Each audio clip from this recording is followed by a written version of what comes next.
श्री परमात्मने नमः। ॐ श्री परमात्मने नमः। अथ पंचदशोऽध्यायः। अथ पंचदशोऽध्यायः। पुरुषोत्तमयोगः। पुरुषोत्तमयोगः। श्रीभगवानुवाच श्रीभगवानुवाच ऊर्ध्वमूलमधः शाखम् ऊर्ध्वमूलमधः शाखम् अश्वत्थं प्राहुरव्ययम् अश्वत्थं प्राहुरव्ययम् छन्दांसि यस्य पर्णानि छन्दांसि यस्य पर्णानि यस्तं वेद स वेदवित् यस्तं वेद स वेदवित् अधश्चोर्ध्वं प्रसृतास्तस्य शाखाः अधश्चोर्ध्वं प्रसृतास्तस्य शाखाः गुणप्रवृद्धा विषयप्रवालाः गुणप्रवृद्धा विषयप्रवालाः अधश्च मूलान्यनुसन्ततानि अधश्च मूलान्यनुसन्ततानि कर्मानुबन्धीनि मनुष्यलोके कर्मानुबन्धीनि मनुष्यलोके न रूपमस्येह तथोपलभ्यते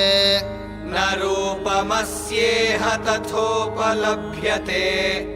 नान्तो न चादिर्न च सम्प्रतिष्ठा नान्तो न चादिर्न च सम्प्रतिष्ठा अश्वत्थमेनं सुविरूढमूलम् अश्वत्थमेनं सुविरूढमूलम्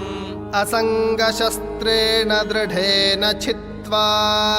असङ्गशस्त्रेण दृढेन छित्त्वा ततः पदं तत्परिमार्गितव्यम् ततः पदं तत्परिमार्गितव्यम् यस्मिन् गता न निवर्तन्ति भूयः यस्मिन् गता न निवर्तन्ति भूयः तमेव चाद्यं पुरुषं प्रपद्ये तमेव चाद्यं पुरुषं प्रपद्ये यतः प्रवृत्तिः प्रसृता पुराणी यतः प्रवृत्तिः प्रसृता पुराणी निर्मानमोहाजितसङ्गदोषाः निर्मानमोहाजितसङ्गदोषाः अध्यात्मनित्या विनिवृत्तकामाः अध्यात्मनित्या विनिवृत्तकामाः द्वन्द्वैर्विमुक्ताः सुखदुःखसञ्ज्ञैः द्वन्द्वैर्विमुक्ताः सुखदुःखसंज्ञैः गच्छन्त्यमूढाः पदमव्ययं तत् गच्छन्त्यमूढाः पदमव्ययं तत् न तद्भासयते सूर्यः न तद्भासयते सूर्यः न शशाङ्को न पावकः न शशाङ्को न पावकः यद्गत्वा न निवर्तन्ते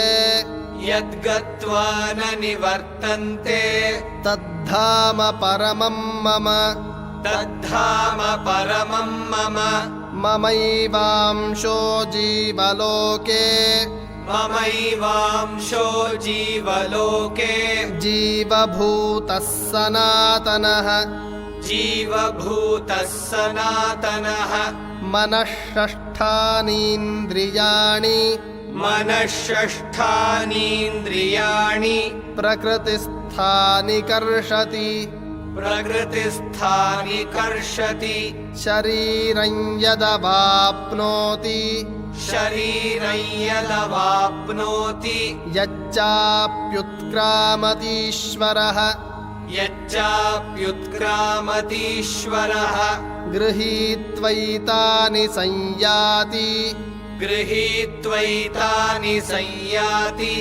वायुर्गन्धं वायुर्गन्धानि वाशयात् वायुर्गन्धानि वाशयात् श्रोत्रं चक्षुस्पर्शनं च श्रोत्रं चक्षुस्पर्शनं च रसनं घ्राणमेव च रसनं घ्राणमेव च अधिष्ठाय मनश्चायम् अधिष्ठाय मनश्चायं विषयानुपसेवते विषयानुपसेवते उत्क्रामन्तं स्थितं वापि उत्क्रामन्तं स्थितं वापि भुञ्जानं वा गुणान्वितम् भुञ्जानं वा गुणान्वितं विमूढानानुपश्यन्ति विमूढानानुपश्यन्ति पश्यन्ति ज्ञानचक्षुषः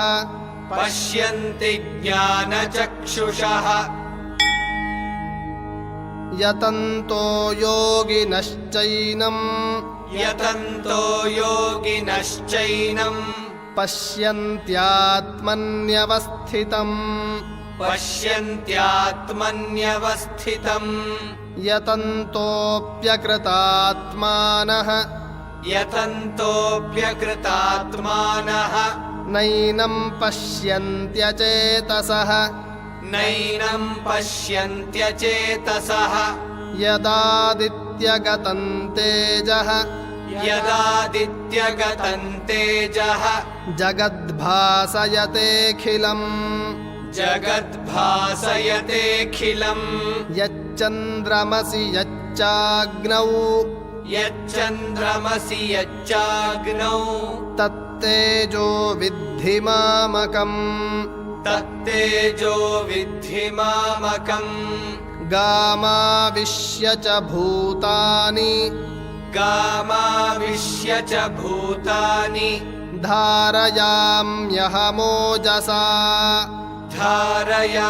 धारयाम्यहमोजसा पुष्णामि चौषधीः सर्वाः पुष्णामि चौषधीः सर्वाः सोमो भूत्वा रसात्मकः सोमो भूत्वा रसात्मकः अहं वैश्वानरो भूत्वा अहं वैश्वानरो भूत्वा प्राणिनां देहमाश्रितः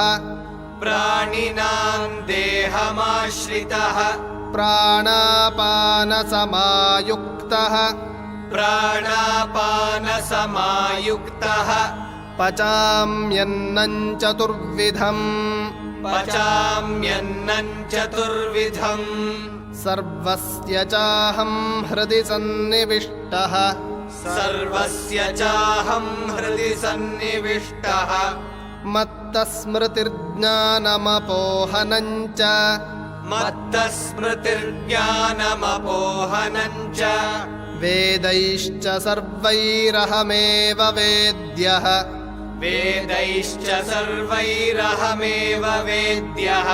वेदान्तकृद्वेदविदेव चाहम् वेदान्तकृद्वेदविदेव चाहम् द्वाविमौ पुरुषौ लोके द्वाविमौ पुरुषौ लोके क्षरश्चाक्षर एव च क्षरश्चाक्षर एव च क्षरः सर्वाणि भूतानि क्षरः सर्वाणि भूतानि कूटस्थोऽक्षर उच्यते कूटस्थोऽक्षर उच्यते उत्तमः पुरुषस्त्वन्यः उत्तमः पुरुषस्त्वन्यः परमात्मेत्युदाहृतः परमात्मेत्युदाहृतः यो लोकत्रयमाविश्य यो लोकत्रयमाविश्य बिभर्त्यव्यय ईश्वरः बिभर्त्यव्यय ईश्वरः यस्मात्क्षरमतीतोऽहम् यस्मात्क्षरमतीतोऽहम् अक्षरादपि चोत्तमः अक्षरादपि चोत्तमः अतोऽस्मि लोके वेदे च अतोऽस्मि लोके वेदे च प्रथितः पुरुषोत्तमः प्रथितः पुरुषोत्तमः यो मामेवमसम्मूढः यो मामेवमसम्मूढः जानाति पुरुषोत्तमम् जानाति पुरुषोत्तमम् स सर्वविद् भजति माम् स सर्वविद् भजति माम् सर्वभावेन भारत सर्वभावेन भारत इति गुह्यतमं शास्त्रम् इति गुह्यतमं शास्त्रम् इदमुक्तं मया नघ इदमुक्तं मया नघ एतद्बुद्ध्वा बुद्धिमान् स्यात् एतद्बुद्ध्वा बुद्धिमान् स्यात् कृतकृत्यश्च भारत कृतकृत्यश्च भारत ॐ तत्सदिति ॐ तत्सदिति श्रीमद्भगवद्गीतासु श्रीमद्भगवद्गीतासु उपनिषत्सु उपनिषत्सु ब्रह्मविद्यायां ब्रह्मविद्यायां योगशास्त्रे योगशास्त्रे श्रीकृष्णार्जुनसंवादे श्रीकृष्णार्जुनसंवादे पुरुषोत्तमयोगो नाम पुरुषोत्तमयोगो नाम पञ्चदशोऽध्यायः पञ्चदशोऽध्यायः श्रीकृष्णार्पणमस्तु श्रीकृष्णार्पणमस्तु।